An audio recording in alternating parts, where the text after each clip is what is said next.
시간의 박물관이라고 하는 책을 쓰신 umberto 에코라고 하는 분이 시간의 창조라는 장에서 남긴 유명한 말이 있습니다. 인류의 가장 위대한 발견은 바로 시간의 발견이다.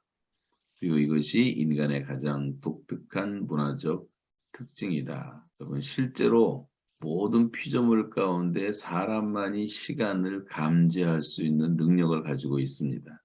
그리고 그 시간을 잴 수 있는 도구를 만든 것도 사람입니다. 그 도구가 바로 시계라고 하는 거죠. 그리고 나아가서 그 시간의 흐름에 매듭을 만들어냈습니다. 그 매듭을 우리가 달력이라고 말합니다.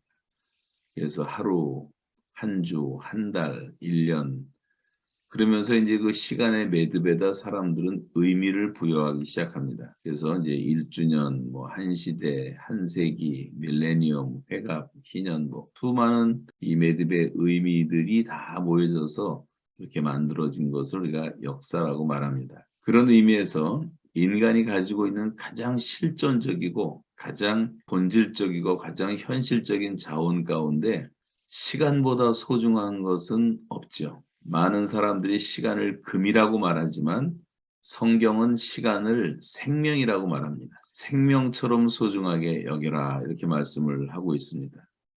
사실 시간은 생명만큼 소중한 것입니다. 그래서 성경적으로 볼 때 시간을 낭비하는 죄는 가장 어리석은 죄라고 할 수가 있습니다. 시간을 살리고 시간을 구속시키고 시간을 배가시키고 그래서 시간을 아껴서 사용하는 것보다 놀라운 인생의 성공 비결도 없을 것입니다. 여러분, 짜투리 시간만 잘 이용해도 우리는 엄청난 일들을 할 수가 있습니다. 내 시간을 낭비할 요소들과 또 내 시간을 낭비케 하는 사람들로부터 거리를 두지 않으면 이런 기적의 삶은 일어나지 않습니다. 그래서 시간 관리라는 것은 결단이 필요한 것입니다. 물론 남의 시간도 낭비하지 않도록 약속을 철저히 지키고 내가 무엇을 할 때는 양심에 부끄러움이 없도록 혼신을 다해서 준비하는 것이 나와 함께하는 사람들이 최고의 시간을 자기도 선택했다는 느낌이 들도록 하는 그것이 바로 이웃 사랑이라고도 할 수가 있을 것입니다. 그런 의미에서 교회 안에서의 교제도 신중해야 합니다. 교회를 다닐 때는 교회는 동정심으로 다니면 안 돼요. 절대로 안 됩니다. 그냥 사람 따라서 가고 지방색 따라서 가고 동창 따라서 가고 뭐 이런 사람들도 많이 있는데 이 내 영혼의 건강을 위해서 우리가 선택해야 할 것들이 많이 있어요. 그러니까 전혀 생산적이지 않은 잡담 수준으로 모이는 교회는 절대 나갈 필요가 없습니다. 죄송하지만 그런 교회 생활을 금년에 했다면 교회를 옮길 필요도 있어요. 절대로 그것은 시간 낭비입니다. 우리가 긍정적이고 다른 사람을 세워주고 하나님 주신 비전을 성취하고 진정한 그런 사랑을 실천하는 이 평범하지만 최고의 사람들만 모아서 사귀어도 우리의 남은 인생은 부족합니다. 그래서 성경은 언제나 이 주를 깨끗한 마음으로 부르는 자들과 함께 의와 믿음과 사랑과 화평을 따르라고 말씀하십니다. 친구들 몇 명만 있어도 우리의 삶은 굉장히 풍성한 삶을 살게 되는 것입니다. 그렇다고 이제 어떤 사람처럼 무슨 빽빽한 스케줄을 잡고 1년 12달 톱니바퀴 돌듯이 그렇게 정신없이 살아야 된다는 말은 아닙니다. 많은 사람들이 제가 좀 바쁘게 사는 것처럼 착각을 하지만 저는 사실 그렇게 바쁘지 않고 최소한도 하루에 2시간 이상은 시간 내서 그런 시간들을 갖고 또 묵상도 하고 뭐 쉬는 시간도 많이 있고 오늘도 이제 조금 전에까지 몇 시간 동안 손주도 받고 이런 시간들이 제게는 굉장히 풍성한 시간들이었어요.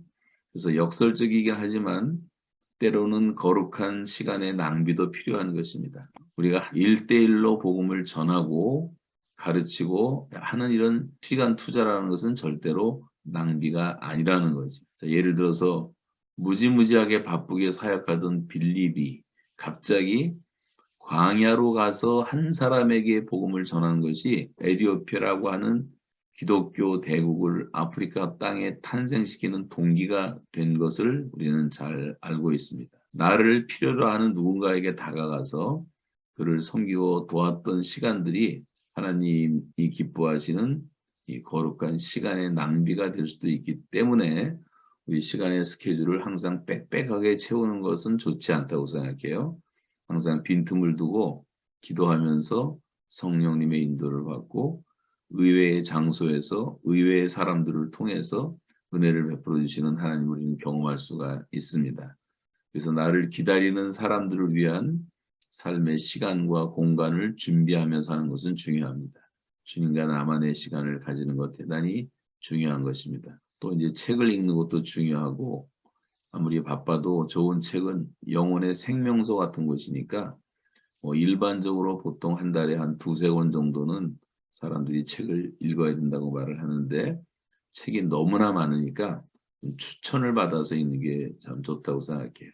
제가 목회할 때는 보통 한 2, 30권씩 우리 교인, 전교인들에게 그렇게 이제 늘 그 책을 추천을 해서 온 교인이 읽기도 했습니다만 현대인들을 보면 이 잡다한 지식은 가득한데 영혼은 너무나 메말라 있고 사상은 너무나 빈곤하고 우리가 생각을 잘 못하고 산다는 생각도 하게 됩니다. 그래서 바쁘기는 한데 열매가 없는 알찬 열매가 없는 삶을 많이 보게 되죠. 이 경건성이 부족하다고 하는 것입니다. 새해에도 시간을 내서 좀 많이 주님과 나만의 시간들 어떤 형태로든 시간이 없으면 시간을 배가시키는 방법 가운데 하나가 우리가 이제 걷는다든가 하는 시간들이 굉장히 중요한데 산책하는 시간도 중요한데 그래서 기도도 하고 말씀 암송도 하고 그렇게 하면서 쉬지 않으면 우리의 몸과 영혼도 건강해지지가 않습니다. 그래서 이제 보석같이 귀한 시간들을 욕심으로 낭비하지 않고 우리에게 주신 이 시간의 주인이신 예수님이 각 사람에게 주신 그 독특한 재능을 따라서 열심히 살아가는 새해를 맞이했으면 좋겠습니다.